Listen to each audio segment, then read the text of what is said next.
So yeah, being yourself is the hardest thing, and I'm gonna start this video by saying that I'm a little bit tired and a little bit angry. So this video might come off a bit harsher than it may be originally intended to be.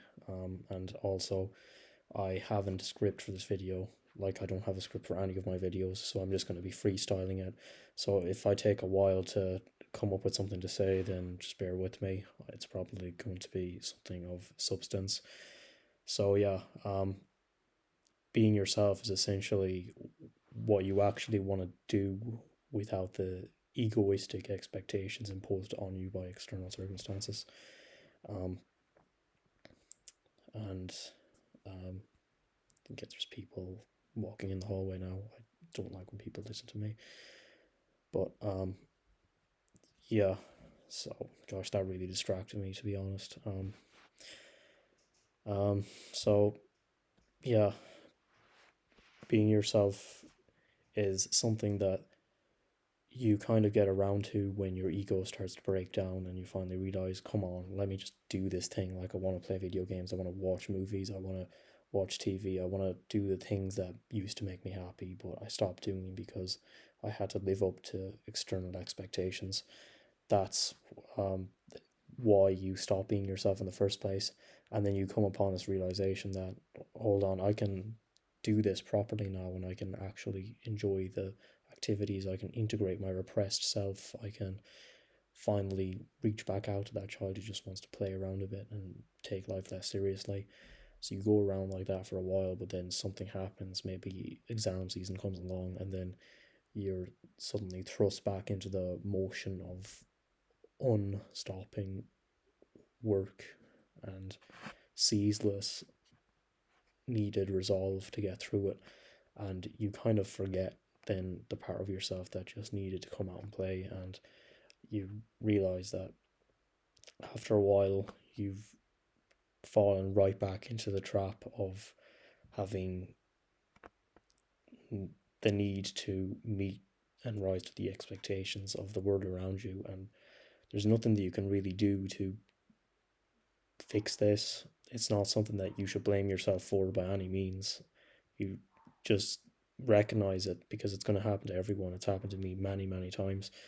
And when you realize that, um, it everything pretty much falls back into place, back into where it was supposed to be, because realizing, of course, is the first step and pretty much the only step in solving any sort of unconscious inhibition you may have, preventing you from fully expressing your true self to the world and to yourself as well.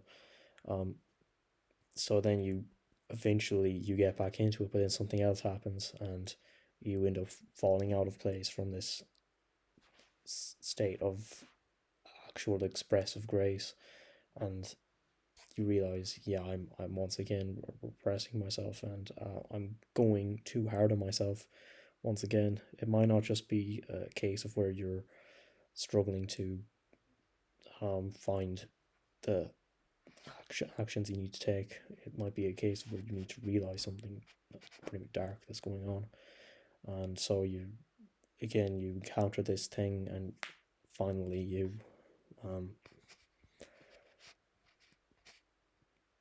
fall back into the way in which it's supposed to be, and that's great. But you need to realize it. Like I realized, and it took nearly a month after the end of college to realize I was going hard on myself again. Like, should I be doing this? And okay, I'm doing this now, but no matter what you do, you're damned if you do, damned if you don't. I was still going really hard on myself, and it needs to be stated outright that it is very difficult to just be yourself, and that's the main thing about life. Just be yourself, but being yourself is a very cyclical, unending state of running towards it, or not like intentional running, but kind of falling towards it, but you never truly get there. It's always you get closer and closer and closer, but you're never fully in the state of being that would require. And this is kind of one of my visions for heaven. Like, you meet somebody and then you continually bring out the repressed traits within each other, and then you're forever in the state of figuring out more things about yourself, because yourself is unending, it's unlimited, it's infinite, the infinite self. Uh, there's no spatial or temporal bounds on it. It's it's everything you could possibly imagine and infinitely more. It's everything that you will ever imagine, and that's why you can't just say, yeah, I'm myself, because that's not really the case. You're not particularly yourself, and you need to realize it is very, very, very, very difficult to even make progress towards it. And it's not something that can be done through ego, will, or mind. It's something that can only be done through continual surrender over and over, the ego death over and over. That's the only way it can be done. Thanks for watching.